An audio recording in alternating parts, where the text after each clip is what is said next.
நானும் இதே வீட்டில் தான் இருக்கிறேன். நீங்க பண்றதெல்லாம் பார்க்க சொல்ல இந்த மாத்திரை கொடுக்குறது என்னால முடியாதா? என்ன பாக்குறீங்க? இதெல்லாம் ரொம்ப ஓவராகுது ஓனர்.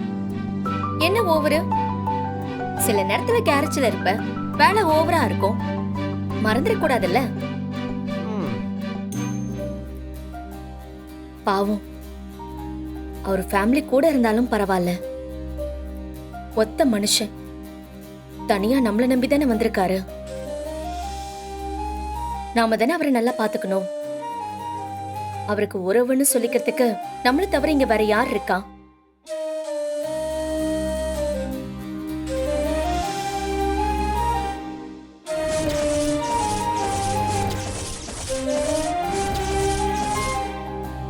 அங்கிள், என்னாச்சு? எதுக்கு அழறீங்க? ஒன்றும் இல்லைம்மா. பெருசே இந்த பாரு, ஒன்றும் இல்லைன்னு போய் சொல்லுங்காத. மூஞ்ச பார்த்தாலே நல்லா தெரியுது ஒன்றும் இல்லையா. அவர் மனசுக்குள்ள ஏதோ ஒன்று பெருசா பூட்டி வச்சுக்கிறாரு. ஆனா என்ன தான் சொல்ல மாட்டேங்கிறாரு. வாயை திறந்து தான் சொல்லியேன். ஐயா, நானும் எப்படி எப்படியோ அதை கண்டுபிடிச்சலாம் தான் பாக்குறேன். ஆனா வாயே திறக்க மாட்டேங்கிறாப்லையே. என்னாச்சு அங்கிள்? சேச்சே, அப்படிலாம் ஒன்றும் இல்லைம்மா. என் குடும்ப ஞாபகம் வந்துருச்சு, அதான்.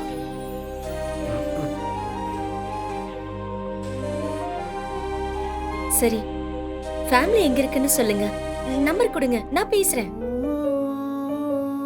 ஒரு வாரம் லீவ் எடுத்துட்டு நீங்க போய் அவங்கள பாத்துட்டு வரீங்களா? இல்லனா அவங்கள யாரையாவது இங்க வர சொல்லுங்க. இப்போ நீங்க வீட்ல இருக்கீங்கல்ல, வந்து ஒரு வாரம் உங்க கூட தங்கிட்டு போனா உங்களுக்கு கொஞ்சம் நிம்மதியா இருக்கும்ல. இல்லம்மா, நான் அப்பப்போ ஃபோன்ல பேசிக்கிட்டு தான் இருக்கேன். இப்போதைக்கு ஊருக்கு போக வேண்டிய தேவை இல்லம்மா.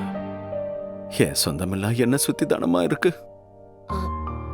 இல்ல, எங்க அப்பா இப்ப எங்க கூட இல்ல.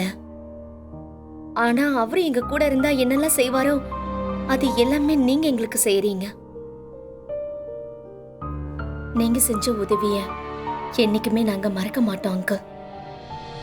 நாங்க உங்களுக்காக நிறைய கடமைப்பட்டிருக்கோம்.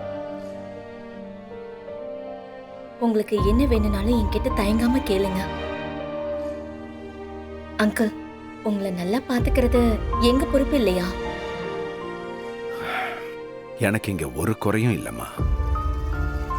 3 வேளைக்கு சாப்பாடு, தங்கறதுக்கு நல்ல இடம், அதுக்கப்புறம் நீ இருக்க. தோ பெத்த பிள்ளை மாதிரி சத்தியா இருக்கா. ஐயோ, பாசம் பீரின்னு வருது. என்னையா நோடி டாப்ல உட்கார வச்ச மாதிரி பேசினுக்கிற? என்னையா ஃபீலிங்ஸா? போதியா? அப்படிலாம் இல்லையே. டேய், இதுக்கு மேல எனக்கு என்னடா வேணும்? நாளைக்கு எனக்கு ஏதாவது ஒண்ணுனா நீங்க எல்லாரும் என்ன எடுத்து போட்டுற மாட்டீங்களான்னு? யோ வயசானாலே அப்படித்தான். என்னையா பேசினுக்கிற? வாயக்கவியா? இல்லடா, எல்லாருக்கும் ஒரு நாள் முடிவுங்கிறது வரதானே செய்யும். முடிவு அதுக்காக தான் அப்படி சொன்னேன். வரும் வருஷம்ல பாத்துக்கலாம். உனக்கெல்லாம் எனக்கு தெரிஞ்சு முடியவே வராது. நீ இன்னும் 100,000 வருஷம் இருப்பியா? ஆமா மாதிரி சிரிப்பை பத்தியா அதுக்கு?